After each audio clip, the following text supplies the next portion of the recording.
Bill gates మాట్లాడుతూ ఒక మాట అన్నాడు, ఇప్పుడు యు ఆర్ ప్రమోటింగ్ ఆంధ్రప్రదేశ్ కదా అన్నాడు ఆయన. ఒకప్పుడు హైదరాబాద్ని ఇచ్చేసావు, హైదరాబాద్ పేరు కూడా చెప్పాడు. అంటే నేను అన్నాను, ఎస్ హైదరాబాద్ అనేది ఉంది, తెలుగు జాతి అక్కడ ఉంటారు, అక్కడ ఉండేవాళ్ళు ఎంజాయ్ చేస్తారు.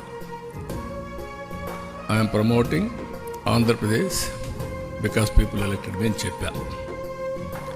అంటే ఇవన్నీ ఎందుకు చెప్తున్నానంటే, ఇప్పుడు 4వసారి ముఖ్యమంత్రి అయిన తర్వాత మళ్ళీ నేను కొత్త బ్రాండ్ని ప్రమోట్ చేయాల్సి వస్తూ ఉంది.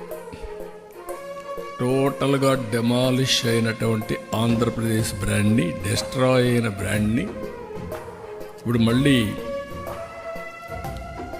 ఇండియాలోనే కాకుండా ప్రపంచం మొత్తం కాదు, మేము ఉన్నాం, మీరు రండి, మేము అన్ని విధాలు సహకరిస్తాం అని చెప్పే పరిస్థితికి వచ్చింది. దాన్ని ఎడ్యుకేట్ చేయడానికి ఎన్ని ఫోరమ్స్ ఉంటే అన్ని ఫోరమ్స్ ఉపయోగించుకుంటున్నాను.